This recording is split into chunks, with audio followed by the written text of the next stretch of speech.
மாண்புமிகும் தமிழக முதலமைச்சர் விஜய் சேகரன் ஆலோசனைப்படி 2 நாள் பயிற்சி ஸ்பீக்கர் முன்னிலையில் அவை முன்னிலையில் கொறடா முன்னிலையில் ரொம்ப சிறப்பாக நடந்துச்சு. இந்த பயிற்சி அனைத்து சட்டமன்ற உறுப்பினருக்கும் பயனளிக்கும் விதமாக சட்டமன்றத்தில் அவர்களை பார்த்திங்கன்னா எம்எல்ஏக்கு என்னென்ன செய்யணும், எப்படி நடந்துக்கணும் அப்படின்னு சொல்லி ஒரு துறை சார்ந்த பயிற்சி நேற்றுலேருந்து இன்றைக்கு வரைக்கும் இப்போ லாஸ்ட்டாக நடந்துக்கூட பயிற்சி பார்த்திங்கன்னா பள்ளிக்கல்வித்துறை செக்ரட்டரி நடத்திட்டு இருக்கிறாங்க. அந்த டிபார்ட்மெண்ட்டோட மினிஸ்டர் ராஜ்மோகன் சாரும் கூட இருக்கிறார். என்னென்ன செஞ்சுருக்கிறாங்க, என்னென்ன செய்ய போகிறாங்க, எப்படி பயன்படுத்தணும், உங்கள் பள்ளி கல்வித்துறைக்கு அங்கே இருக்கக்கூடிய ஸ்கூலில் இருக்கக்கூடிய இன்ஃப்ராஸ்ட்ரக்சரை எப்படி உயர்த்தணும், ஸ்மார்ட் கிளாஸ் ரூம் எப்படி கொண்டு வரணும், பிடிஆர் ஃபண்டை கொண்டு கல்வித்தரத்தை எப்படி உயர்த்தணும்னு அந்த இடத்துல பார்த்திங்கன்னா ஒரு வீடியோவாக வகுத்து அந்த துறை சார்ந்தவங்க காமிச்சாங்க. மிகப்பெரிய பயனளிக்கக்கூடிய விஷயமா இருக்குது. தொடர்ச்சியாக ஒரு கையேடு கொடுத்துருக்குறாங்க. இது எப்படி நாங்கள் பயன்படுத்தணும்னு சொல்லி இது ரொம்ப யூஸ்ஃபுல்லான விஷயமா பார்க்கப்படுது. இது 2 நாள் பயிற்சின்னு சொல்கிறோம். சார், நேற்று வெள்ளை அறிக்கை உங்கள் அரசை வெளியிட்டிருந்தாங்க. அதை பல்வேறு விமர்சனம் பண்ணி எதிர்கட்சிக்கு பேசிட்டு வராங்க. குறிப்பாக தங்கம் தென்னரசு டிவிக்கு ஆட்சி முடியும் போது 20 லட்சம் கோடி நடந்துட்டு போகுதுன்னு அடித்து சொல்கிறேன்னு சொல்லியிருக்காப்புல. அதிமுகவுடைய வெள்ளை அறிக்கை பற்றி பேச மறுத்துட்டாங்க. என்ன காரணங்கிற மாதிரி ஒரு கேள்வி எழுப்பியிருக்காரு. சார், ஏற்கனவே நிதியமைச்சராக இருந்த இப்போ இருக்கக்கூடிய தங்கம் தென்னரசு அவர்கள், முன்னாடி இருந்த தங்கம் தென்னரசு அவர்கள் கடந்த முறை ஆட்சியில் திட்டத்தை கொண்டு வரேன்னு சொல்லி 5 வருஷத்தில் எத்தனை லட்சம் கோடி தமிழ்நாட்டில் கடனை சுமத்துனாங்க நம்ம பார்த்தோம்.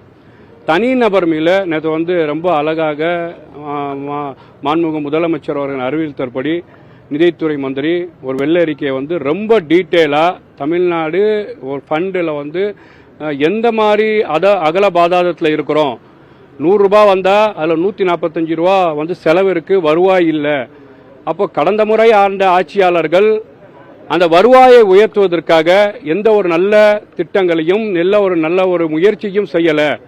அப்போ நாங்கள் இந்த முழுக்க இந்த அரசாங்கம், ஏன்னா இந்த அரசாங்கம் பார்த்தீங்கன்னா மக்களுக்கான அரசாங்கம், மக்களுக்கு என்ன சரி செய்தால் இன்னைக்கு 145 ரூபா செலவாகுதுன்னா என்னத்தை கொண்டு வரணும், இதில் முதலீட்டாளரை எப்படி கொண்டு வரணும், ஃபண்டை எப்படி உயர்த்தணும், பொருளாதாரத்தை எப்படி உயர்த்தணும்னு சொல்லி இந்த அரசாங்கம் செயல்பட்டு இருக்கு.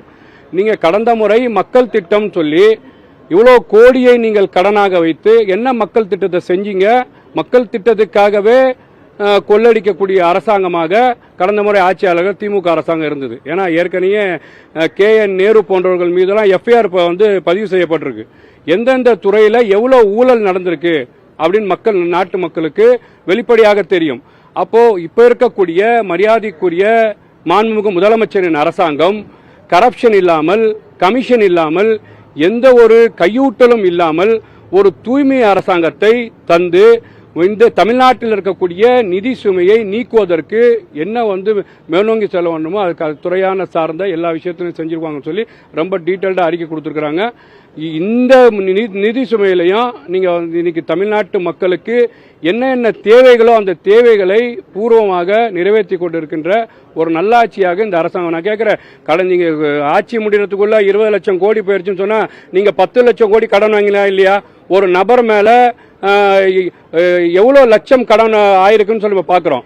அப்போ நீங்கள் ஒழுங்காக முறையாக சேர்ந்திருந்தால் நீங்கள் கடந்த முறை ஆட்சியாண்ட எக்ஸ் முதலமைச்சராக இருந்த முத்துவேல் கருணாநிதி ஸ்டாலின் அவர்களை மக்கள் கொளத்தூரில் போர்ட் அவுட் பண்ணியிருப்பாங்களா மாட்டாங்களா? இன்னைக்கு என்ன, நீங்கள் கடந்த முறை மக்களுக்காக திட்டங்களை தரேன்னு சொல்லி கடன் வாங்கி மக்கள் மீது கடன் சுமத்தை செய்து தமிழ்நாட்டில் எந்த ஒரு வளர்ச்சியுமே நடக்கலை, எந்த துறை சார்ந்த வளர்ச்சியுமே நடக்கலை. அப்போ முழுக்க இந்த அரசாங்கம் திட்டத்தை கபடகடம் செய்ய, கரப்ஷன் செய்ய கொண்டு வந்திருக்கு. அப்போ இந்த திமுக அரசாங்கம் தமிழ்நாட்டுக்கு தேவையில்லை.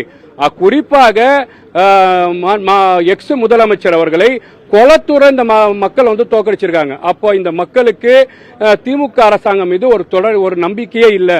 அப்போ ஒரு நல்லாட்சி தரக்கூடிய மாண்புமிகும் மரியாதைக்குரிய முதலமைச்சர் விஜய் சார் அவர்களின் அரசு மீது நம்பிக்கை வைத்து வாக்களிச்சிருக்கிறாங்க. இந்த ஆட்சி விரல் விட்டு எண்ணக்கூடிய நாட்கள்லாம் பொறுப்பேற்று நடந்து கொண்டிருக்கின்றது.